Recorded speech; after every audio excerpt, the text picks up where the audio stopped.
نحمده ونصلي ونسلم على رسوله الكريم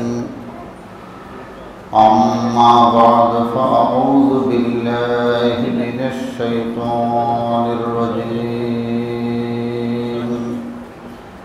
بسم الله الرحمن الرحيم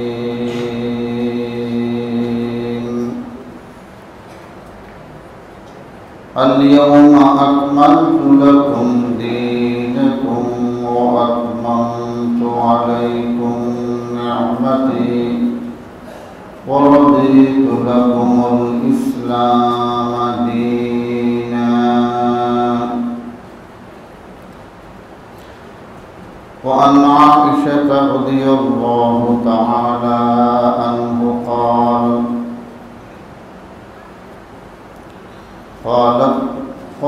سمعت رسول الله صلى الله عليه وسلم من أحدث في أمرنا هذا ما ليس منه فهو رد وأيضا في شان حبيبه إن الله وملائكته يصلون على النبي يا أيها الذين آمنوا صلوا عليه وسلموا تسليما اللهم صل على محمد وعلى آل محمد كما صليت على إبراهيم وعلى آل إبراهيم إنك حميد مجيد اللهم بارك على محمد وعلى آل محمد كما باركت على إبراهيم وعلى آل إبراهيم إنك حميد مجيد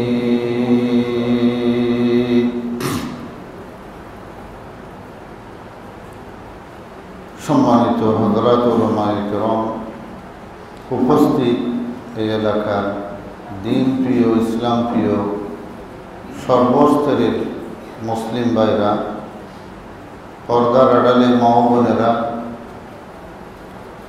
মহান আল্লাহ সুবহানাহু ওয়া তাআলার অসংখ্য অগণিত শুকরিয়া, যিনি আমাদেরকে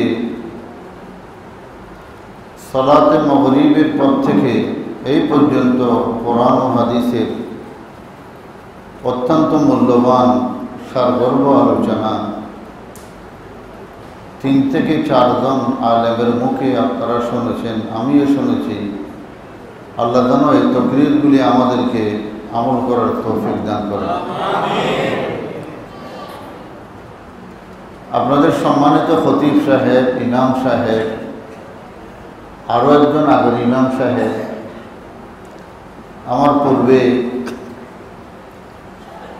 ওয়ার্ড নিজাম রোড আবাসিক এলাকা মসজিদের সম্মানিত খতিব সাহেব, সবাই আল্লাহ রসুলের জীবনের উপর আলোচনা করেছে।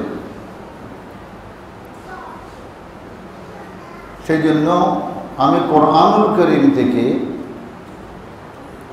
একটি আয়াতে কারীমে আপনাদের সম্মুখে পড়েছি। আপনারা মন দিয়ে শুনবেন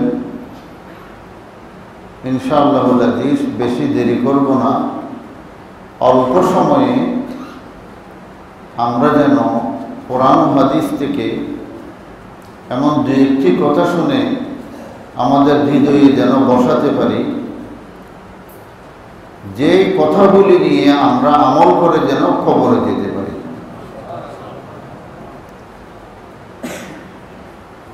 আপনাদের মসজিদের সম্মানিত সভাপতি সাহেব, মনে হয় আবু নাসির সাহেব, ওনার সাথে ফোনে কথা হয়েছে। উনি আমাকে অনুরোধ করেছে, হুজুর একটু শিরক ও বেদাত সম্পর্কে বক্তব্য রাখবেন। সমাজে শিরক ও বেদাত বেড়ে যাচ্ছে, এগুলি সম্পর্কে মানুষ অবহিত নয়। সেই জন্য শিরক ও বেদাত হচ্ছে সমাজের আগাছা। আপনি ধান রোপণ করলেন, মাঝখানে দেখা যায় গাছ উঠে যায়। আপনি ফসল দামি দামি মূল্যবান ফসল করলেন, যেটাই করেন, যত সার দেন, যত শক্তি দেন, কিন্তু তার আশেপাশে কিছু গাছ উঠে যায়, যেগুলি আপনি রোপণ করেননি। অটোমেটিক তারা নিজে নিজেই হয়ে যায়, এমনকি আপনার ছাড়ার চেয়েও শক্তিশালী হয়ে তাকে আড়াল করে ফেলে। তো শিরিক এবং বেদাত হচ্ছে শয়তানের বানানো এই আগাছা।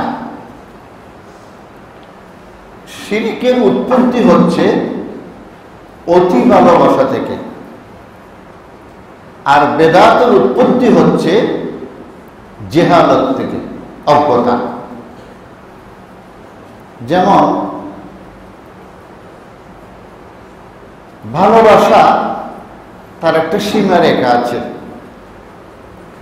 আপনি যদি আপনার মাকে বলেন, আপনার বিবিকে বলেন, আপনার হাত পা অঙ্গ প্রত্যঙ্গ সব কিছু আমার মায়ের মতো, আমি তোমাকে সেদিক দিয়ে মায়ের মতোই জানি, তাহলে ফতোয়ার কিতাবে লেখা আছে আপনার বিবি তালাক হয়ে যাবে।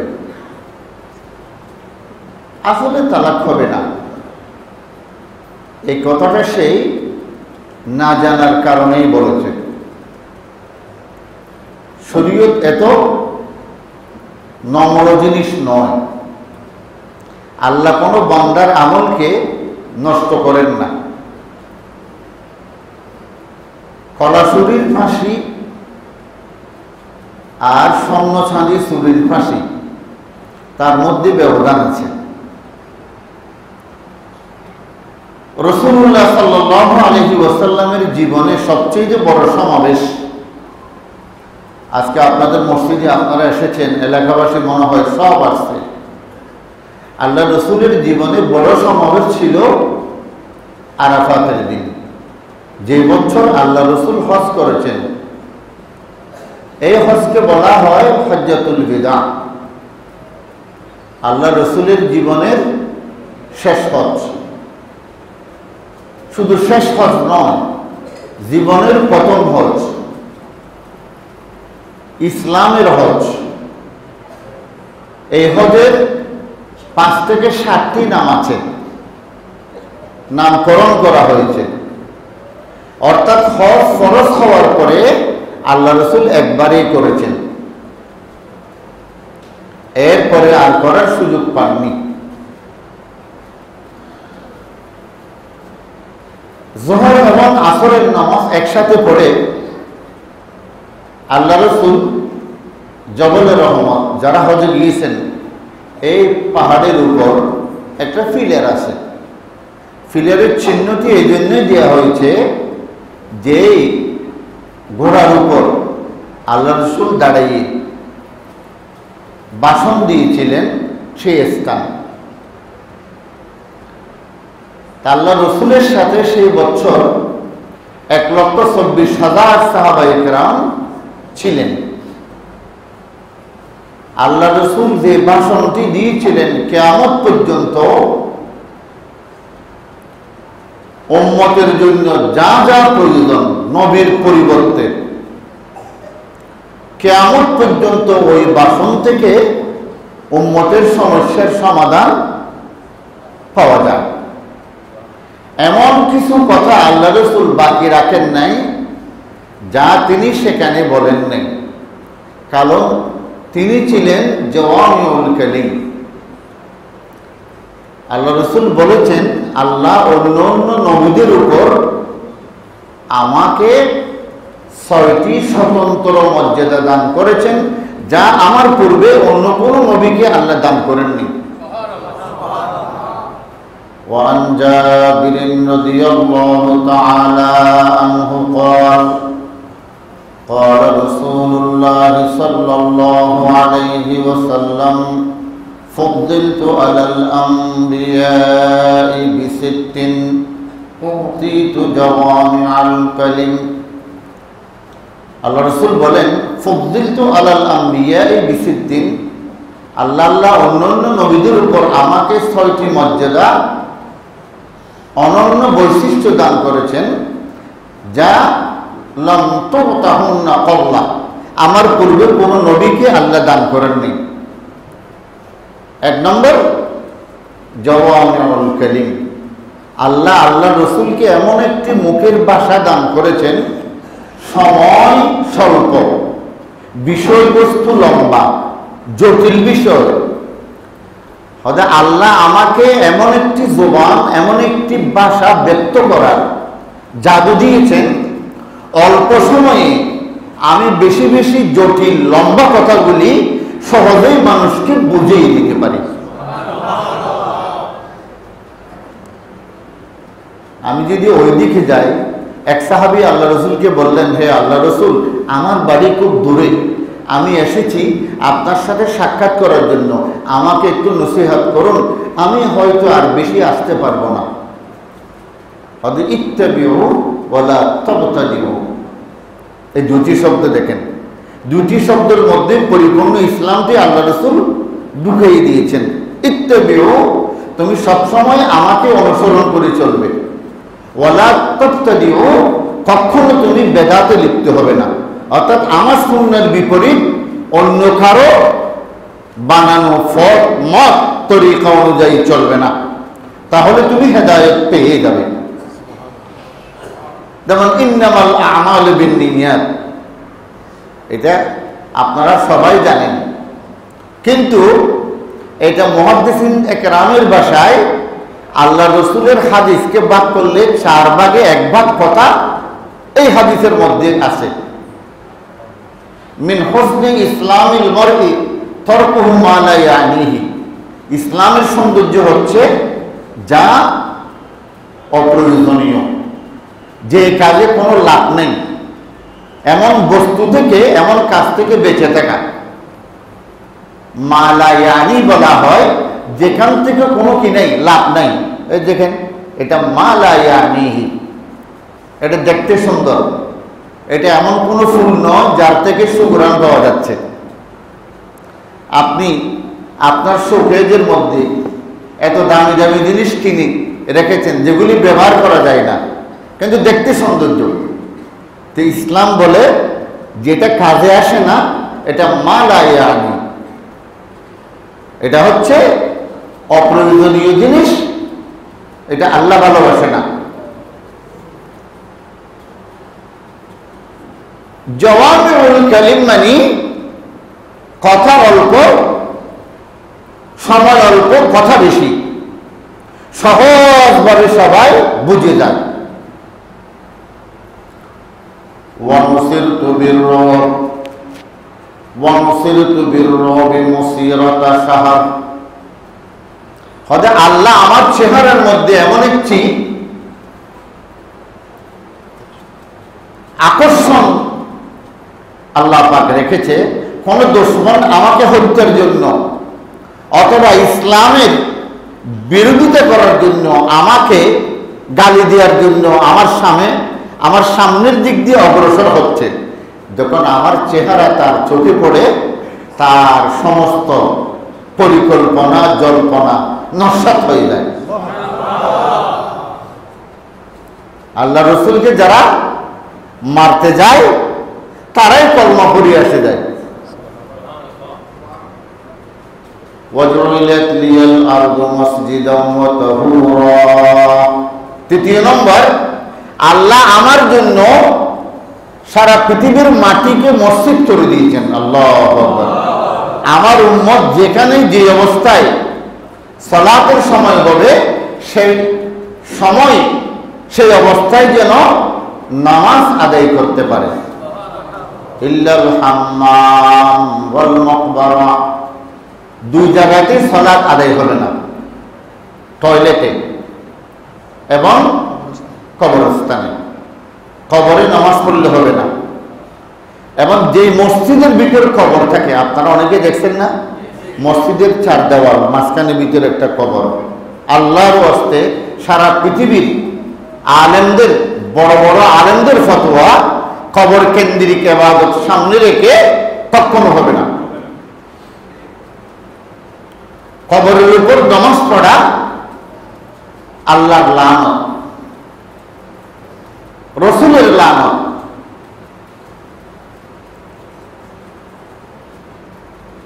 টয়লেটের ভিতরে নামাজ হবে না। আর আপনি পৃথিবীতে যেখানেই যান, আল্লাহ মাটিকে পাক করে দিয়েছেন। আচ্ছা, আপনি যদি পানি না পান তাহলে কি করবেন? আল্লাহ রসুল ব্যতীত তার পূর্বে যত নবী এসেছেন সমস্ত নবীদের উম্মতরাই নামাজ পড়েছেন, কিন্তু পদ্ধতি ভিন্ন ভিন্ন ছিল। কিন্তু নামাজ পড়ার জন্য তাদেরকে নির্দিষ্ট ইবাদতখানা, নির্দিষ্ট জায়গায় যেতে হতো। আল্লাহ রসুল বলেন, আমার উম্মত যদি কোনো ব্যবসার কাজে ফ্লাইটে উঠেছে, নৌকায় উঠেছে, স্টিমারে উঠেছে, অথবা কোনো ভ্রমণে পাহাড়ে গিয়েছে, সেখানে কিভাবে নামাজ পড়বে? এই জন্য আল্লাহ আমার উম্মতের জন্য তায়াম্মুম দিয়েছেন, যার পূর্বে অন্য কোনো নবীর উম্মতকে আল্লাহ পাক তায়াম্মুম দান করেন নাই। তাহলে এখন আর কোনো অসুবিধা আছে? আপনি তায়াম্মুম মাটির উপর করেন, যদি মাটি না পান এই মসজিদের টাইলসের উপরে তায়াম্মুম করা যাবে। আপনি আগে দেখবেন সেখানে এইভাবে কোনো বালি আছে কিনা, যদি বালি থাকে বালির উপর হাত মারলেই হয়ে যাবে। আল্লাহ সহজ করে দিয়েছেন।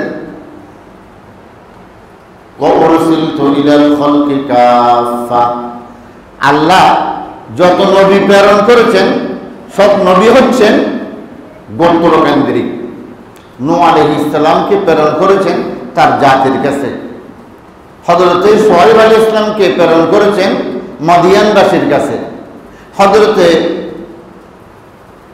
কোন নবীকে প্রেরণ করেছেন সমুদ বংশের কাছে, কোন নবীকে প্রেরণ করেছেন আদ জাতির কাছে। মূসা আলাইহিস সালামকে প্রেরণ করেছেন বনি ইসরাইলের কাছে। কিন্তু আমাকে আল্লাহ মক্কার নবী বানাই নাই, আরবের নবী বানাই নাই, এশিয়া মহাদেশের নবী বানাই নাই। ওয়া উরসিলতু ইলাল খালকি কাফা। আল্লাহর তাওহীদের দাওয়াতের কলমার সীমানা যতদূর, আমার নবুয়তের এরিয়া ততদূর।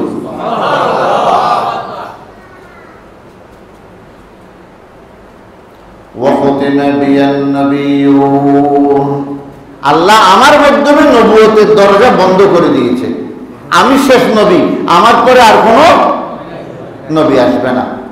আচ্ছা, কেউ যদি বলে আমরা রাসূলের উপর ঈমান আনলাম, আমানতু বিল্লাহি ওয়া মালাইকাতিহি ওয়া কুতুবিহি ওয়া রাসূলিহি।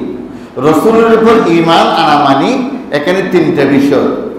আমি রাসূলের উপর ঈমান আনলাম, যার পরে কোনো আর রাসূল আসবে না, নবী আসবে না। যিনি নবীদের সরদার, ইমামুল আম্বিয়া, যিনি নবীদের সর্বশেষ, যার পরে কোনো নবী আসবে না। এই 3টি বিষয়ের উপর ঈমান আনতে হবে। আমাদের দেশে যারা কাদিয়ানি আছে, কাদিয়ানিদেরকে হয়তো আপনারা অনেকেই ফাঁদে পড়ে যাবেন। তারা মাঝে মাঝে বই, মাঝে মাঝে লিফলেট বিতরণ করে। কথাগুলি খুবই সুন্দর। কখনো কখনো পরিচয় দেয় আহমদিয়া জামাত, কখনো কখনো পরিচয় দেয় মুসলিমিন জামাত। তারা নামাজও পড়ে, কিন্তু তারা কাফের হওয়ার কারণ একটি, কোরআনুল কারীমের 2টি শব্দ মানে না। খাতামান নবিয়্যিন, এই খাতাম শব্দ আর নবী শব্দ। তারা বলে আল্লাহ আল্লাহ রাসূলকে নবী বানিয়েছেন, এই কথার উপর আমাদের বিশ্বাস, কিন্তু শেষ নবী বানান নাই। যোগ যোগ নবী আসতে পারে, নবুয়তের দরজাটা মেলা আছে। নাউযুবিল্লাহি মিন যালিক। وعن جابر رضي الله تعالى عنه قال قال رسول الله صلى الله عليه وسلم ما من الأنبياء من نبي إلا قد أوتي من الآيات ما مثله آمن عليه البشر। আল্লাহ রাসূল বলেন, আল্লাহ আমার পূর্বে যত নবী রাসূল প্রেরণ করেছেন আল্লাহ প্রত্যেককে মুজিজা অলৌকিক শক্তি দান করেছেন, যা দেখার পর যারা নবীদের দাওয়াতের বিরোধিতা করে তারা যেন বুঝতে পারে নিশ্চয়ই ইনি আল্লাহর নবী, নতুবা মানুষের পক্ষে এই জাতীয় আশ্চর্য ঘটনা ঘটানো সম্ভব নয়। وَإِنَّمَا أُوتِيتُ وَحْيًا أَوْحَى اللَّهُ إِلَيَّ فَأَرْجُو أَنْ أَكُونَ أَكْثَرَهُمْ تَابِعًا يَوْمَ الْقِيَامَةِ।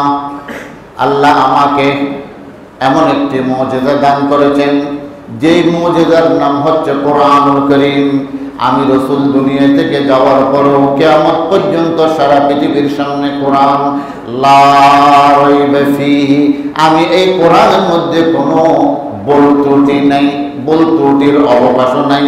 এই কথা বলার পর সারা পৃথিবীর সামনে কোরআন আমার পরিবর্তে চ্যালেঞ্জ হয়ে দাঁড়িয়ে থাকবে। আর বিস্তারিত বলছি না, হাবিবি সাহেব বলে দিয়েছেন। মূসা আলাইহিস সালামের মুজিজা ছিল লাঠি মাটিতে ফেললে সাপ হয়ে যেত। ঈসা আলাইহিস সালামের মুজিজা ছিল কবরস্থানের পাশে গিয়ে ডাক দিলে কুন বিইذনিল্লাহ মৃত্যু ব্যক্তি জীবিত হয়ে দাঁড়িয়ে যেত। ঈসা আলাইহিস সালামের মুজিজা ছিল কোন অন্ধ ব্যক্তিকে চোখে হাত দিলে চোখের জ্যোতি চলে আসত। ঈসা আলাইহিস সালামের মুজিজা ছিল কোন কুষ্ঠরোগীকে গায়ে হাত মালিশ করে দিলে তার চামড়ার রোগ পরিপূর্ণভাবে সরে যেত। আল্লাহ প্রত্যেক নবীকে মুজিজা দিয়েছেন। আল্লাহ রাসূল বলেন, আমার মুজিজা কি জানো? আমার মুজিজা হচ্ছে কোরআনুল কারীম। আল্লাহু আকবার। এখন কোরআনুল কারীম কেমনে মুজিজা, এটা কখনো 8 ঘন্টার মধ্যে বলা সম্ভব না। একজন রাসূল যিনি লেখাপড়া করেন নাই, নবিউল উম্মি। নবিউল উম্মি মানে আনপড়, কারো থেকে লেখাপড়া শিখেন নাই। আচ্ছা বলুন তো, রাসূল যদি কারো থেকে লেখাপড়া শিখতো, আরবের বড় বড় সাহিত্যিক জ্ঞানীরা তাকে কখনো মানত? তারা বলতো, আমরা যেরকম শিখছি তুমিও সেরকম শিখছো, হয়তো তুমি আমাদের চেয়ে একটু ভালো ছাত্র।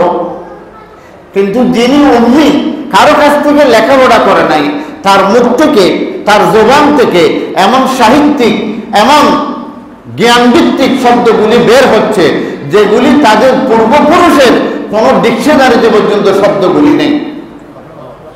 কোরআনের বল ধরার জন্য তারা গেল, ইন্না আ'তাইনাকাল কাউসার, নাযিল হলো সূরা কাউসার। তারা চিনতে দেখি আশ্চর্য হয়ে গেল, কিন্তু কাউসার কি? আরবি ডিকশনারিতে কসির শব্দের মানে বেশি, আকসার বেশি। কাউসার এটা কি? এটা একটা নদীর নাম। আল্লাহ কিয়ামতের ময়দানে আমাদের রাসূলকে দান করবে। সূর্য যখন মানুষের মাথার উপর 12 হাত উপরে আসবে, তার সূর্যের ডিগ্রি বর্তমান যা আছে তার চেয়ে যখন হাজার হাজার গুণ বেড়ে যাবে, মানুষের মগজ যখন পানি হয়ে টকটক করে চুল থেকে বের হতে থাকবে, নারীরা যখন গর্ভপাত হয়ে যাবে, এমত অবস্থায় মানুষ পানির জন্য পিপাসায় হা হা, কুকুর যেরকম জিব্বে বের করে দেয়, এরকম পাগল পাড়া হয়ে মানুষ পানি পানি পানি পানি করবে। আল্লাহ রাসূল এই কাউসার নাহার থেকে, এই নদী থেকে উম্মতকে বসে পানি পান করাবে, যার পানি মধুর চেয়েও মিষ্টি, দুধের চেয়েও সাদা।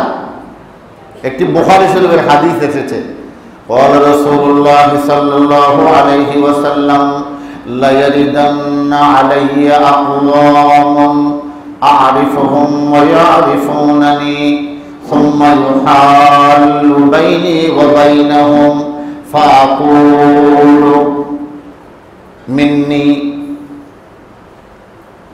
দলে দলে আমার উম্মতেরা পানি খেতে আসবে, আমি আমার হাতেই তাদেরকে পানি দেব। আর একদল উম্মত আসতেছে, ফেরেশতারা তাদেরকে আড়াল করে ফেলল। দেখেন না, বড় মিছিল যখন হয়, পুলিশেরা বড় বড় লোহার জালি দিয়ে মানুষ যেমন এদিকে আসতে না পারে, ফেরেশতারা এরকম ব্যারিকেড সৃষ্টি করবে। তা আল্লাহ রাসূল ফেরেশতাদেরকে ডাক দিয়ে বলবে, ফাকুলু মিন্নি, এই ফেরেশতারা, তোমরা তাদেরকে কেন বাধা দিচ্ছ? আমি তো চিনতেছি তারা তো আমার উম্মত, তাদেরকে আসতে দাও। ফেরেশতারা জবাব দিবে, হে আল্লাহ রাসূল, আপনি জানেন না, আপনি যেই দিন, যে ইসলাম, যে মাপকাঠিতে তাদেরকে দিয়ে এসেছেন, আপনি যদি এখন বাংলাদেশের জমিনে গিয়ে দেখেন আপনার ইসলাম, আপনি তালাশ করেই পাবেন না, আপনিও চিনবেন না এটা কার ইসলাম। চিনতে আপনাকেও হিমশিম খেতে হবে। কোনোটা বাদ দিয়ে 4 ইঞ্চিকে 1 ইঞ্চি করে ফেলছে। আল্লাহ রসুলের সালাত 5 ইঞ্চি, আমরা করে ফেলছি 2 ইঞ্চি। তাহলে কেমনে? আল্লাহ রসুল যখন রুকুতে যেতেন ফরজ সালাতের মধ্যে তাসবিহ 3 বার, 5 বার, 7 বার, এর চেয়ে বেশি পড়তেন না, কিন্তু পড়ার সময় সহিভাবে পড়তেন। সুবহান রাব্বিয়াল আযীম, সুবহান রাব্বিয়াল আ'লা, এভাবে এভাবে রুকু থেকে উঠে আল্লাহ রাসূল যতক্ষণ রুকুতে থাকতেন ততক্ষণ আল্লাহ রাসূল রুকু থেকে উঠে দাঁড়িয়ে ততক্ষণ থাকতেন। আমাদের কোন কোন ইমাম সাহেব কি অতদূর সময় দিচ্ছে? আর আপনারাও তো তাড়াতাড়ি নামাজ সেরে ফেললে। শুনেন, 4 রাকাত নামাজ একেবারে খুব যতই তাড়াতাড়ি পড়ো, যদি ঠিক মতো সূরা কেরাত দিয়ে পড়তে হয় একেবারে কম সময়ের মধ্যে হলে 10টা মিনিট লাগবে। এবার এই 4 রাকাত নামাজ আপনি 4 মিনিটে কেমনে পড়িয়ে দেন? তাহলে আপনি 10 ইঞ্চি ইসলামকে 3 ইঞ্চি করে ফেললেন। আর কেউ কেউ ইসলাম ছিল 4 ইঞ্চি, এটা করে ফেলছে 18 ইঞ্চি। ইসলামকে পোস্টমার্টম করতেছে, কেটে ছিঁড়ে। আল্লাহ রাসূল একটা মেজারমেন্ট দিয়েছে, এই জুব্বাটা লম্বা, প্রস্থ, দৈর্ঘ্য এত হবে। এখন আমি আল্লাহ রাসূলের মেজারমেন্টকে কেটে নিচ থেকে একটা নমুনা দিয়ে আবার আমি সেলাই করলাম, এবং এটাকে চালিয়ে দিলাম ইসলাম। আল্লাহ রাসূল বলেন, আমি চিনতেছি, তাদেরকে পানি খেতে আসতে দাও। ফেরেশতারা বলবেন, হে আল্লাহ রাসূল, আপনি জানেন না আপনার মৃত্যুর পরে, আপনার ওয়াফাতের পরে এরা সমাজের মধ্যে এমন ভাবে বেদাত করেছে, আপনার সুন্নতকে নিয়ে ঠাট্টা মশকারি করেছে, আপনার সুন্নতের সাথে বেয়াদবি করেছেন, আপনার সুন্নতের নাম নিয়ে তারা সমাজের মধ্যে বেদাত প্রতিষ্ঠিত করেছেন। এই কথা যখন আল্লাহ রাসূল শুনবেন তখন বলবেন, ফাআকুলু সুবহান সুবহান লিমান গায়রা বাদি, দূর হও, দূর হও, এই আল্লাহর গজব তোমাদের উপর নাযিল হোক। আমার ইসলামকে তোমরা আমি আসার পরেই কি করছো? কেটে ছিঁড়ে বরবাদ করে দিয়েছো। আল্লাহু আকবার। এখন আপনি ধরেন আমাদের দেশে 2টি জায়গায় ইসলাম মোটেই নেই, পাওয়া যায় না। একটা হচ্ছে বিয়ে শাদীর কথা যখন শুরু হয় আর বিয়েটা যখন একেবারে শেষ হয়, এখানে কোনো ইসলাম বলে কিছু পাওয়া যায় না। হাজি সাহেব মানুষ, 5 ওয়াক্ত নামাজও পড়ে, কিন্তু নিজের মেয়েকে ক্লাবের মধ্যে অঙ্গসজ্জা করে শ্বাসরোধ করে বাস সামনে বসাই দিল।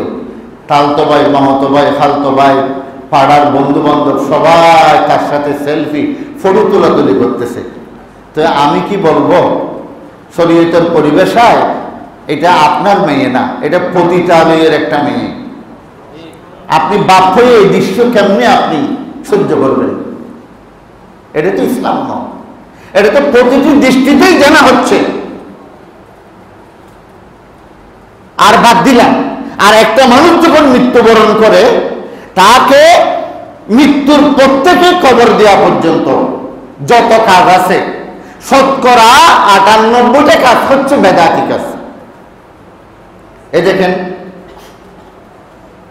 قال رسول الله صلى الله عليه وسلم لقنوا موتاكم لا إله إلا الله। আল্লাহ রাসূল বলেন, কোন মানুষ যখন তোমাদের ব্রাদার ভাই, তোমাদের প্রতিবেশী যখন জীবন শয়নের বিছানে, মৃত্যুর বিছানে শুয়ে যাবে, তোমরা তাকে দেখতে যাও, তার পাশে তাকে ভালো ভালো আশা দাও, তাকে বলো তুমি ভালো মানুষ, তুমি ভয় করিও না, খবরদার তোমার মতো নেককার মানুষ খুব কম আছে, তুমি বেশি বেশি ভয় করিও না, আল্লাহ তোমার জন্য জান্নাত রেখেছে। আল্লাহ পাক বলেন ইন্নাল্লাযীনা ক্বালু রাব্বুনাল্লাহু সুম্মা ইসতাকামু তাতানাজ্জালু আলাইহিমুল মালাইকাতু আল্লা তাখাফু ওয়া লা তাহজানু ওয়া আবশিরু বিল জান্নাতিল্লাতী কুনতুম তুআদুন। আল্লাহ রাসূল বলেন তার পাশে বসে তোমরা কলমা পড়ো, তাকে পড়ার জন্য বলিও না। কারণ মানুষ যখন সাকরাতের বিছানায় পড়ে তখন বিভিন্ন শয়তান তার মাতা পিতা ভাই বোন যারা দুনিয়া থেকে আগেই মৃত্যুবরণ করেছে তাদের সুরতে তাদের ছন্দবেশে তাকে এসে গোমরা করার চেষ্টা করে, বিভিন্ন কুফরি কথা বলে। সেই জন্য আল্লাহ রাসূল বলেন তাকে কলমা পড়ার জন্য বলিও না। হয়তো কেননা আল্লাহ না করুক সে যদি কখনো মুখ থেকে বের করে দেয় আমি কলমা পড়বো না, তাহলে জীবনটাই শেষ। এই জন্য তোমরা কলমা তার পাশে বসে তোমরা নিজেরাই পড়ো। তার যখন ব্রেইন হুঁশ আকল থাকবে, তোমরা যখন কলমা পড়বে সেই তোমাদের কাছ থেকে কিস করে নেবে, টেনে নেবে।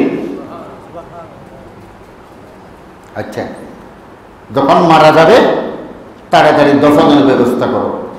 আমাদের দেশে দাফনের ব্যবস্থাটা খুবই আমরা ত্বরান্বিত করি না। আল্লাহ রাসূল সব হাদিসের মধ্যে বারবার বলেছেন আজ্জিলু বিদফনিল মাইয়াতি, তোমরা মৃত্যু ব্যক্তিকে তাড়াতাড়ি দাফন করে দাও। এখন আমরা বলি কি ভাই একটা করোনা সে আসতেছে, আবার কেউ সৌদি আরব সেখানের জন্য অপেক্ষা করে।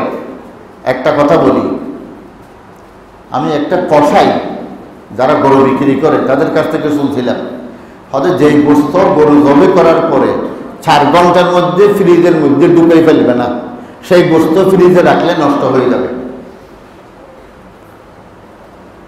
চিকিৎসা বিজ্ঞানও বলেছেন মানুষ মৃত্যুর পরে আমাদের শরীরে যেগুলি ব্যাকটেরিয়া আছে যারা খায় 4 ঘন্টার মধ্যে যদি কিছু না পায়, মানুষ যখন মারা যায় তখন মৃত্যু ব্যক্তিকে খাওয়া শুরু করে। তো আপনি কি চান আপনার বাপকে জীবিত অবস্থায় মৃত্যু অবস্থায় পার্থিব জীবনে কবর দেওয়ার আগে ফুকে দুকে খেয়ে ফেলো? সেই জন্য কেউ আসুক না আসুক শরীয়তের মশালা আছে, আমরা রেখে কেন দিই জানাজা পড়ার জন্য। কিন্তু আলেম ওলামাদের উচিত এই মশলাটা বয়ান করা, যদি কোনো ওলি তার আপনজন জানাজা পড়তে না পারে, লোকটা যদি কবর দিয়ে দেয় সে আবার কবরে গিয়ে জানাজা পড়তে পারে। আর সলাতু আলাল কবর, জানাজা কবরের উপর নামাজ পড়ার বিধান আছে। কেমনে এটা শুনে নেন। মা বাপ ভাই বোন মারা গেলে তাড়াতাড়ি কবর দিয়ে দিবেন। আপনার যেই ভাই খুলনা থাকে ঢাকা থাকে যার জন্য জানাজা অপেক্ষা করেন নাই, সেই আসলে কবরের উপর জানাজা করবে, সেই কবরের উপর যাবে।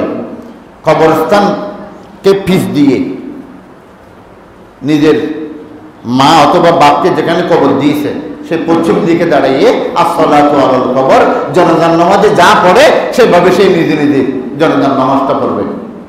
এটা বুখারীর হাদিসে আছে। তাহলে ইসলামও তো বিধান রেখেছে, আপনি 4 ঘন্টা 5 ঘন্টা 6 ঘন্টা রেখে দিয়ে আরো ক্ষতি কি?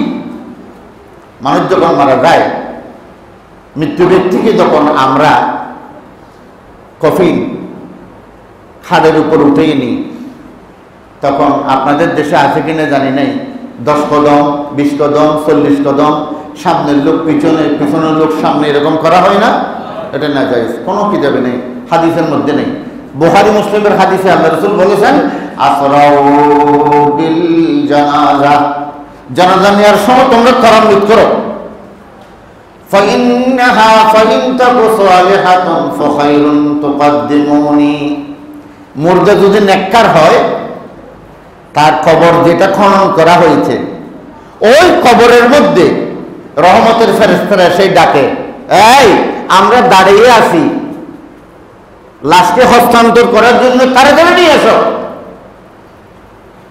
আর মৃত্যু ব্যক্তি যদি বদকার হয়, বেনামাজি হয়, তাহলে তার কবর থেকে জাহান্নামের ফেরেশতারা ডাক মারে।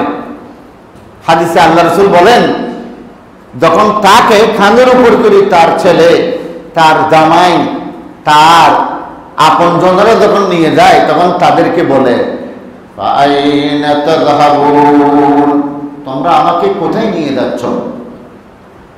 মুর্দা ইমানদার হোক, বেঈমানদার হোক, যতক্ষণ খবর দেওয়া হয় না, লাশকে নেওয়ার সময় আল্লাহ রাসূল বলেন, করান আলিহি, তাকে যারা নিয়ে যাচ্ছে এবং তার পায়ে যে জুতা স্যান্ডেল আছে যারা নিচ্ছে, তাদের পায়ের জুতার স্যান্ডেলের খটখট আওয়াজও সেই মুর্দা শুনতে পায়। কথাটা বুঝেন? ইমানদার হোক বেঈমানদার হোক, যদি ইমানদার হয় সে বলে, কিরে তোমরা সামনের থেকে পিছনে, পিছনের থেকে সামনে এত দেরি কেন করতেছ? আমি তো এত সুন্দর, এত তাড়াতাড়ি কেন করতেছ? তোমরা আমাকে নিয়ে তরাম্বিত যাও, এত ধীর স্থির কেন করতেছ? আমি তো দেখতেছি আমার জন্য জান্নাতের দরজা খোলা, কত সুন্দর সুন্দর ফেরেশতা আমার কবরে দাঁড়িয়ে আছে। আর মৃত্যু ব্যক্তি যদি গুনাহগার হয়, সে জাহান্নামের ফেরেশতাদেরকে দেখে তার আপনজনদেরকে, যারা তাকে খাঁদের উপর নিয়েছে, তাদেরকে সম্বোধন করে বলবে, আইনা তাযহাবুন, আমাকে কোথায় নিয়ে যাচ্ছ? ইয়া ওয়াইলাতা, আফসোস, হে আমার ছেলে, তোমাকে কত কষ্ট করে লালন পালন করেছি, তোমার জন্য জীবন অনেক বিসর্জন দিয়েছি, এই জ্বলন্ত আগুনের মধ্যে তুমি আমাকে নিয়ে যাচ্ছ। আমি তো মানুষগুলি দেখতেছি কিরকম, তাদের চেহারা তো ভিন্ন রকম, তাদের অস্ত্র শস্ত্র তো ভিন্ন রকম, আর তো আমাকে দেরি করবে না, আমাকে নিচ্ছ কোথায়? আমি তো ভয় পাচ্ছি। এই কথা বলে বলে চিল্লাই। আল্লাহ আল্লাহ আল্লাহ আল্লাহ। এই জন্য আল্লাহ রাসূল বলেন, কাফা বিল মাউতি ওয়াইজান, এত লম্বা ওয়াজের দরকার নেই। আল্লাহ রাসূল বলেন, মৃত্যুর ওয়াজই যথেষ্ট। যার হৃদয়ে বই ডুববে, আমাকে মৃত্যুবরণ করতেই হবে। আচ্ছা বলুন তো, পৃথিবীতে এমন কেউ আছেন থাকতে পারবেন চিরদিন? পারবেন? এই কথাটা যদি বাড়ি বাঁধার সময় মিস্ত্রি যখন আসে, দেওয়াল দেওয়ার সময় চিন্তা করলে হয়ে যায়। সম্পদ অটল, অনেক কিছু আছে, তারপরেও প্রতিবেশীর সাথে এক আঙ্গুল জায়গা নিয়ে মারামারি, জমির কোনো অভাব নাই, তারপরেও কোদাল দিয়ে হাঁস খাটতে গিয়ে অপরের সম্পত্তি আধা ইঞ্চি হলেও আমার দিকে নিয়ে আসতেছি, হালমিন মজিদ, হালমিন মজিদ, আরো একটু আসুক, আরো একটু আসুক। এগুলি কার জন্য করছেন? সেজন্য আল্লাহ রাসূল সাল্লাল্লাহু আলাইহি ওয়াসাল্লাম বলেন, যারা ঈমানদার, পাঁচ ওয়াক্ত নামাজি, তাদেরকে আল্লাহ পাক মৃত্যুর বিছানায় সাহায্য করবে। ইন্নাল্লাযীনা ক্বালু রাব্বুনাল্লাহু সুম্মা ইসতাকামু, যারা আল্লাহর উপর ঈমান এনেছে, আল্লাহর উপর ঈমান আনার পরে ঈমানের উপর ইস্তেকামত ছিল, তার তাওহীদ মজবুত ছিল, আল্লাহর সাথে কখনো শিরিক করে নাই, সুম্মা ইসতাকামু,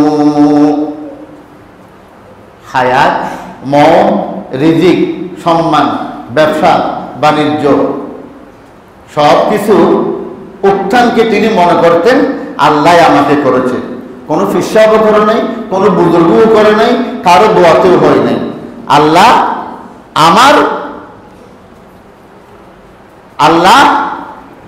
আমার তাকদীরে রেখেছেন, আমি আল্লাহর উপর অটল বিশ্বাস রাখি, আমার জীবনের সব লাভ লোকসান সব কিছুর মালিক আমি আল্লাহকে মেনে নিয়েছি। রব্বুনাল্লাহ সুম্মা ইসতাকামু, এই কথার উপর অটল ছিল। এই কথার উপর কি ছিল? অটল ছিল। তাতানাজ্জালু আলাইহিমুল মালাইকা, আল্লাহ পাক বলেন, যখন তোমাকে গোমরা করার জন্য, মৃত্যুর পিছনে কলমা মুখ দিয়ে না আসার জন্য শয়তান যখন তোমাকে প্রণোদনা দেওয়ার জন্য আসবে, আমি আল্লাহ আসমান থেকে সেনাবাহিনী ফেরেশতা দিয়ে শয়তানকে তোমার বাড়ি থেকে ছাড়িয়ে দেব। আল্লাহু আকবার। ফেরেশতারা এসে কি বলবে? লা তাখাফু ওয়া লা তাহজানু, মৃত্যু ব্যক্তিকে সম্বোধন করে বলবে আপনি ভয় করবেন না। কবর, আপনি ভয় পাচ্ছেন, আপনি তো ঈমানদার, আপনার জন্য ভয় নেই। ওয়ালা তাহজানু, চিন্তা করবেন না। মানুষ মৃত্যুর সময় দুইটি জিনিস কাজ করে। যখন বুঝে আমি তো এখন মৃত্যুবরণ করব, তখন নিজের ভাইকে দেখলে, আপন নিজের ছেলেকে একটু হাতে হাত দিয়ে উঠেই দেয়, ভাই আমার ছেলেটাকে দেখবে, আমার মেয়েটাকে দেখবে। এবং চিন্তা আসে খবর তো অন্ধকার জায়গা, একা একই কেমনে থাকবো, ফৌসরাতে কেমনে যাব, এগুলি মানুষের তখন জল্পনা কল্পনা হয়ে যায়। তো ফেরেশতারা বলতেছে আল্লাহ তাখাফু ওয়া লা তাহজানু, তুমি সামনের ভবিষ্যতের কোনো ভয় করিও না। এখন যেরকম শয়তান থেকে বাঁচার জন্য আল্লাহর হুকুম নিয়ে আমরা তোমার বাড়িতে এসেছি, ঠিক আমাদের ফোর্স ভিন্ন নামে ওই জগতে, ওই এয়ারপোর্টে, ওই বর্ডারের ওই পাশে আরেক ফোর্স আছে। আমরা সেনাবাহিনী, এরা বিডিআর বাহিনী। কবরে যাওয়ার সময় আমাদের ফোর্স আর একদল তোমাকে সেখানে সাহায্য করবে। ওয়াবশিরু বিল জান্নাতিল্লাতী কুনতুম তুআদুন, আমরা এসেছি তোমাকে জান্নাতের সুসংবাদ দেওয়ার জন্য। ওই জান্নাত, যে জান্নাত আল্লাহ তোমাকে দিবে ওয়াদা করেছিল। কথা খুব ভালো করে বুঝবেন। তাহলে আল্লাহ পাক রব্বুল আলামিন ওই বান্দাকে সাহায্য করবে। আল্লাহ বলেছেন যে বান্দা ঈমানের উপর ইস্তেকামত থাকে, যার ঈমান নড়ে চড়ে না। সেই জন্য তাওহীদ বলা হয় আল্লাহর জন্য ইবাদতকে একক করা। অর্থাৎ ইবাদত আল্লাহ ছাড়া, আল্লাহর উদ্দেশ্য ছাড়া, আল্লাহর সন্তুষ্টি ছাড়া অন্য কারো নাম নিশানা উদ্দেশ্য না থাকা। আর যদি থাকে তাহলে শিরিক হয়ে যায়। শিরিক নামাজের মধ্যেও আছে, মান সাল্লা ইউরাই ফাকাদ আশরাকা। আল্লাহ রাসূল বলেন যারা মানুষকে দেখানোর জন্য নামাজ পড়লো সে শিরিক করলো। অনেক সময় নতুন জামাই জানে যে তার শ্বশুর নামাজি, এমনি নামাজ পড়ে না, শ্বশুর বাড়িতে গেলে নামাজ পড়ে। মান সাল্লা ইউরাই ফাকাদ আশরাকা, তাহলে সেই কার জন্য নামাজ পড়লো? শ্বশুরকে দেখানোর জন্য। অনেকে নিজেই নামাজ পড়ে না, বড় ব্যবসায়ী যার কাছ থেকে মাল আনে পাইকারি, ঢাকার পাটি, তিনি নামাজি মানুষ, সেখানে গেলে তার সাথে মসজিদে দৌড়ে চলে যায়। তাহলে আপনি এখন নামাজ কার জন্য পড়লেন? কি আল্লাহর জন্য পড়লেন, না অন্য কাউকে দেখানোর জন্য পড়লেন? ওয়ামান তাসাদ্দাকা ইউরাই ফাকাদ আশরাকা। আল্লাহ রাসূল বলেন যারা সাদাকা করলো, দান করলো মানুষকে দেখানোর জন্য, সে ব্যক্তি শিরিক করলো। সেই জন্য আল্লাহ রাসূল বলেছেন ওই ব্যক্তি, আল্লাহ পাক রব্বুল আলামিন ওই ব্যক্তিকে কিয়ামতের ময়দানে আরশের নিচে আল্লাহ ছায়া দান করবে, যেদিন আল্লাহর ছায়া ব্যতীত আর কোনো ছায়া থাকবে না। 7 জন ব্যক্তির মধ্যে ওই ব্যক্তি যিনি ডান হাতে দান করলো অথবা বাম হাতে দান করলো, পকেট থেকে টাকা নিয়ে ফকিরকে দিল, কত টাকা দিল সে নিজেও জানে না, ডান হাতে দিল বাম হাতে জানে না। এর অর্থ এই যে আমি পকেট থেকে টাকা উঠালাম, এটা কি 500 নোট না 10 টাকার নোট না 5 টাকার নোট, আমি নিজেও দেখি নেই, দিয়ে দিলাম। আল্লাহু আকবার। এটাকে বলা হয় আল্লাহর জন্য দান করা। তাহলে দান, সাদাকা, নামাজ, রোজা, হজ, যাকাত সমস্ত ইবাদত কার জন্য? লা ইলাহা ইল্লাল্লাহ। আব্দুল কাদের জিলানী রাহমাতুল্লাহি আলাইহি এর অর্থ করেছেন লা নাফিহা ওয়া লা দাররা ইল্লাল্লাহ। অর্থাৎ লা ইলাহা ইল্লাল্লাহর মানে হচ্ছে আল্লাহ ছাড়া লাভ ক্ষতি করার মালিক কেউ নাই। এই অর্থ করেছেন আব্দুল কাদের জিলানী রাহমাতুল্লাহি আলাইহি। তিনি বড় আল্লাহর ওলি ছিলেন এবং বড় মুওয়াহহিদবাদী ছিলেন। আমরা আব্দুল কাদের জিলানীর নাম নিয়ে দোল, তবলা, ওরস কত রকমের বেদাত করি, কিন্তু আব্দুল কাদের জিলানীর পরিচয় এরকম না। তিনি এত বড় মুহাদ্দিস ছিলেন, এত বড় আল্লাহর ওলি ছিলেন। একটা কথা বলি, সে একদিন রাতে ইবাদত করতেছে, তার ইবাদত দেখি শয়তান ঈর্ষান্বিত হয়ে গেল, শয়তানের খারাপ লাগতেছে। শয়তান কি করলো, আল্লাহর ছন্দবেশে গোপন মেঘের ভিতর গিয়ে আব্দুল কাদের জিলানীকে ডাক দিচ্ছে, হে আব্দুল কাদের জিলানী, তোমার নামাজের প্রয়োজন নেই, আমি আল্লাহ খুশি হয়ে গেছি। আব্দুল কাদের জিলানী চোখ বন্ধ করে মোরাকাবা করতেছে। আল্লাহ আমার পূর্বে এই ধরনের কোনো কথা আর কাউকে বলছে কিনা আমি একটু দেখি। আল্লাহর কাছে আমার পজিশন 1000 নম্বরে, আমার পূর্বে আরো বিএজি বন্ধু 1000 আছে, আবু বকর আছে, ওমর আছে, ওসমান আছে, আলী আছে, যারা বদরের যুদ্ধে গেছে। আল্লাহ বলেছেন আমি তাদেরকে সবাইকে ক্ষমা করে দিয়েছি। এক একটা বদরি সাহাবীর কত মর্যাদা। খুলাফায়ে রাশেদা, আশারায়ে মুবাশশারা, যারা দুনিয়াতে জান্নাতের সার্টিফিকেট পেয়েছেন, এ ধরনের সাহাবায়ে কেরাম, তাবিন, তবে তাবিন, আইম্মায়ে মুজতাহিদিন, তাবিন, তবে তাবিন, আইম্মায়ে মুজতাহিদিন পর্যন্ত সবাই হিসাব করলে ইমাম আহমদ বলেছেন প্রায় 1,17,00,000 মানুষ হয়।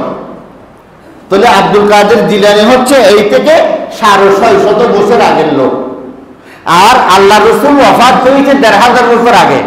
তাহলে এই পর্যন্ত আরো কত হাজার কোটি মানুষ আছে, তার মধ্যে বড় বড় আলেম কতজন গেছে। তিনি চোখ বন্ধ করে দেখলেন, খোদা আল্লাহ তো আবু বকরকেও একথা বলেন নাই। আল্লাহ রসুল এক যুদ্ধ থেকে আসছিলেন রাতে, খুব ক্লান্ত। বেলালকে ডেকে বললেন, বেলাল, হয়তো আমার শরীরটা খুবই ক্লান্ত, তুমি ফজরের আযান দেওয়ার পরে আমাকে একটু ডেকে দিও। বেলাল কেমনে ডাক দিবে? বেলাল ঘুম থেকে উঠতেছে, সূর্য 1.5 মাস উঠে গেছে, সাহাবায়ে কেরাম সবাই উঠে গেছে, আল্লাহ রসুল উঠে গেছে, কারোর মুখে কথা নাই, চোখে শুধু সূর্যের দিকে তাকিয়ে আছে, আল্লাহ রসুল আসমানের দিকে তাকিয়ে আছে। আল্লাহ বলল, নবী আমি খুশি হয়েছি, কোনো অসুবিধা নেই। আপনি নিজের ব্যক্তিগত কাজের কারণে ঘুম যেতে দেরি হয়েছে না, আমার দ্বীনের জন্য। আপনি বলেন সারে আলাইহিস সালাম, আমি আপনাকে দিয়ে শরীয়ত প্রণেতা হিসেবে শরীয়তের নীতি মানুষকে শিক্ষা দিচ্ছি। হঠাৎ করে আপনি দুনিয়া থেকে আসার পর কোনো মানুষ যদি কোনো কারণে, একজন নামাজি মানুষ প্রতিদিন নামাজ পড়ে, কোনো কারণে ফজরের নামাজ সেদিন উঠতে পারে নাই, তাহলে তারা এই নিয়ম কানুন কোত্থেকে পাবে? সেই জন্য আমি আল্লাহ এই পদ্ধতি শিক্ষা দিচ্ছি। কোনো কারণেই যদি যারা নামাজি বান্দা, ইমানদার বান্দা, দ্বীনের কারণে, ইসলামের কারণে রাতভর কিতাব দেখেছে, রাতভর তাহাজ্জুদ করেছে, হঠাৎ করে কোনো কারণে ঘুম গিয়েছে, মাসে 2 মাসে একবার হঠাৎ করে অসুস্থতার কারণে ঘুম দেখে সে জাগ্রত হতে পারে নাই, তাহলে সেই মশলা কোত্থেকে পাবে? আল্লাহ রাসূল বলেন, বাস যখন উঠছেন তখন এই নামাজ আদায় করে দেন। আল্লাহু আকবার। তার মানে আল্লাহ রসুলের মাধ্যমে রোগ দেওয়ার পরে এই রোগের চিকিৎসা কি আল্লাহ সেটাই নবীর মাধ্যমে আমাদেরকে জানিয়ে দিচ্ছেন। কথাটা বুঝছেন? আব্দুল কাদের জিলানী রহমতুল্লাহ আলাইহি চিন্তা করলেন, আরেকদিন আল্লাহ রসুল ঘুম থেকে উঠার জন্য, শীতকাল, একটু গড়িমসি করতেছে, খারাপ লাগতেছে। আল্লাহ পাক তখনই জিবরিলকে পাঠালেন। কি বললেন? আল্লাহ পাক বলেন, ওয়াবুদু রাব্বাকা হাত্তা ইয়াতিয়াকাল ইয়াকিন। আল্লাহ বলেন, নবী আমার ইবাদত আপনাকে করতেই হবে যতক্ষণ না আমার মালাকুল মউত ফেরেশতা জান কবজ করার জন্য আপনার কাছে যাবে না, এর আগ মুহূর্ত পর্যন্ত আপনাকে আমার ইবাদত করতেই হবে। খোদা আল্লাহ যেখানে নবীকে কথা বলতেছে, আমাকে কেন বলবে আব্দুল কাদের জিলানী তোমার নামাজ পড়ার প্রয়োজন নেই? তখন আব্দুল কাদের জিলানী রহমতুল্লাহ আলাইহি বুঝে ফেলছেন সেই শয়তান, অদে শয়তান, আল্লাহ লানত তোর উপর পড়ো, তুই আমাকে গোমরা করার জন্য আসছস, মধুমাখা বিষ দিচ্ছস। আব্দুল কাদের জিলানীকে শয়তান তখন কি বলল? অদে আব্দুল কাদের জিলানী তুমি বড় আলেম, জ্ঞান আছে, বিচক্ষণতা আছে, এই জন্য তুমি বুঝতে পারছো, নতুবা তোমার চেয়ে বড় বড় আলেমকে আমি এই ধরনের ফাঁদে ফেলি, গোমরা করে ফেলছি, তোমার জ্ঞান তোমাকে রক্ষা করছে। আব্দুল কাদের জিলানী বলে, ঠিক আছে, যাওয়ার সময় আরো একটা তুই বড় শয়তানি করলি, আরো একটা শিরিকের কথা বললি। আমার জ্ঞান যদি আমাকে রক্ষা করত, তোর চাইতে বড় জ্ঞানী তো আর কেউ ছিল না।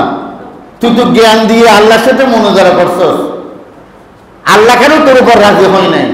তুই আল্লাহর সাথে বেয়াদবি করার কারণে। মানুষের জ্ঞান মানুষকে সহায়তা করে, জ্ঞান বাঁচাতে পারে না। বাঁচানোর মালিক আল্লাহ, আমাকে বাঁচাইছে আল্লাহ। তাহলে আব্দুল কাদের জিলানীর আকীদা কেমন ছিল দেখুন তো, কার উপর ছিল? এখন আমরা আব্দুল কাদের জিলানীর নাম নিয়ে, কেউ কেউ বলে বরফিস সাহেবের নাম নিলে আরাইয়ান বলে খেজবলি দেখি, এগুলো ফালতু কথা আর মানুষের কথা আর। যদি আব্দুল কাদের জিলানীর নাম নিলে আরেকটা কসম সরে যায়, উযু ছাড়া, নাউযুবিল্লাহি মিন যালিক। ইমাম সাহেব বলছে যে উযু ছাড়া, আপনি উযু ছাড়া তো কোরআন শরীফ ধরতে পারবেন, এটা কোরআন শরীফ, আপনার উযু নেই, আপনি ধরতে পারবেন। হ্যাঁ, আল্লাহ পাক লা ইয়ামাসসাহু ইল্লাল মুতাহহারুন বলা হয়েছে, আপনি বেউযু, একটা হচ্ছে নাফাকি হওয়া, যে নাফাক থেকে গোসল ওয়াজিব, যেমন স্বামী স্ত্রী মিলনের পর গোসল করা কি ফরজ, পায়খানা প্রস্রাবের পর উযু করতে পারবেন। উযু না করে যদি কোরআন শরীফ ধরেন তাহলে গুনাহ নাই। ধরবেন কেন? কারণ তো নাই। হ্যাঁ, একটা আছে, যে মহিলারা হাজরত অবস্থায় অথবা নেফাজরত অবস্থায় আছে, তারা যদি কোরআন তেলাওয়াত করতে চায়, যদি কোরআন শরীফ মুখস্থ না থাকে, তারা পড়তে পারবে। কোন কোন মুফতিরা বলেছেন এই কথার উপর একমত, এইভাবে কোরআন মেলবে। যেখানে কোরআনের অক্ষর আছে সেখানে হাত দিবে না, আর যেদিকে অক্ষর নেই সেদিকেই খুলে খুলে পড়বেন। আর সবচেয়ে ভালো মুখস্থ থাকলে মুখস্থ অবস্থায় পড়া। কথাটা বুঝে আসছে?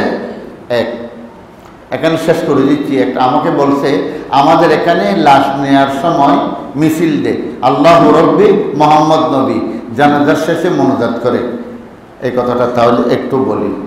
আল্লাহ রব্বি মোহাম্মদ নবী, আল্লাহ রাসূল সাল্লাল্লাহু আলাইহি ওয়াসাল্লাম বলেছেন 3 অবস্থায় চুপ থাকা ইবাদত।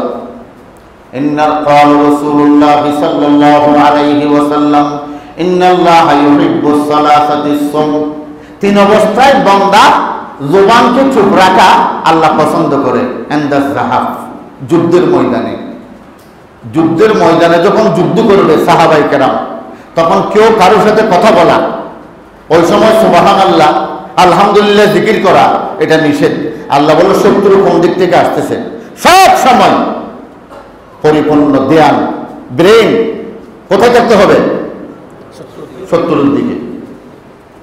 ওয়াইন্দা তেলাওয়াতিল কোরআন, কোরআন তেলাওয়াতের সময়, যেখানে কোরআন তেলাওয়াত হয়, ওয়া ইযা কুরিয়াল কোরআন ফাসতামিউ লাহু ওয়া আনসিতু, আল্লাহ পাক বলেন যেখানে আমার কোরআন তেলাওয়াত হয় সেখানে কান দিয়ে, মন দিয়ে, দিল দিয়ে শোনো। সেখানে কথা বলা বেয়াদবি। ওয়া ইত্তিবাউল জানাজা, জানাজার পিছনে, জানাজার পিছনে যখন আপনি যাবেন কোনো কিছু পড়তে পারবেন না। শরীয়ত বলে চুপ থাকো। ওদের কেন? ওদের আজকে যাকে মুর্দা হিসাবে, লাশ হিসাবে খাটের উপর নেওয়া হয়েছে, উনি কে? উনি আমাদের জাহাঙ্গীর সাহেবের বাপ সিও সাহেব, অথবা সীতাকুণ্ডুর এমপি কাশেম সাহেব, অথবা নিউ মার্কেট লাকি কর্নারের মালিক আনোয়ার সাহেব, বড় ব্যবসায়ী। আল্লাহ বলে একটু চিন্তা করো, এত বড় এমপি হয়ে মৃত্যু থেকে পালাতে পারে নাই, এত বড় ম্যাজিস্ট্রেট হয়ে মৃত্যু থেকে পালাতে পারে নাই, এত বড় ব্যবসায়ী হয়ে মৃত্যু থেকে পালাতে পারে নাই। যখন তুমি বিয়ে করেছিলা দুলা হিসেবে এরকম মানুষের কাঁধের উপর তুমি একবার উঠছিলা, আর মৃত্যুর সময় আজকে উঠেছ, এই হাতে করে খবরে যেতেই হবে। আল্লাহ বলে শুধু একথা চিন্তা করো, আমি মানুষের সাথে 10 টাকার জন্য মিথ্যে কথা বলছি, একটা লেবু বিক্রির সময়ও মিথ্যে কথা বলছি, একটা ফান বিক্রির সময় মিথ্যে কথা বলছি, আল্লাহ আমি কেমনে দুনিয়া থেকে বাঁচবো, এই খাটে ছড়ে আমাকে তো কবরে যেতে হবে, কবরে যাওয়ার পর তো আমার হিসাব নিকাশ অডিট কোম্পানি খুব ভালোভাবে পরিপূর্ণভাবে নেবে। এই জন্য এই চিন্তা করো, মৃত্যুর চিন্তা করাটাই ইবাদত। লা ইলাহা ইল্লাল্লাহ বলা, আল্লাহু রাব্বি বলা, কলমায়ে শাহাদাত বলা একেবারে নিষেধ, 3 জায়গায় নিষেধ। কোরআন তেলাওয়াতের সময় যুদ্ধের ময়দানে লাশ নেওয়ার পিছনে যারা যাবে তারা বলতে পারবে না।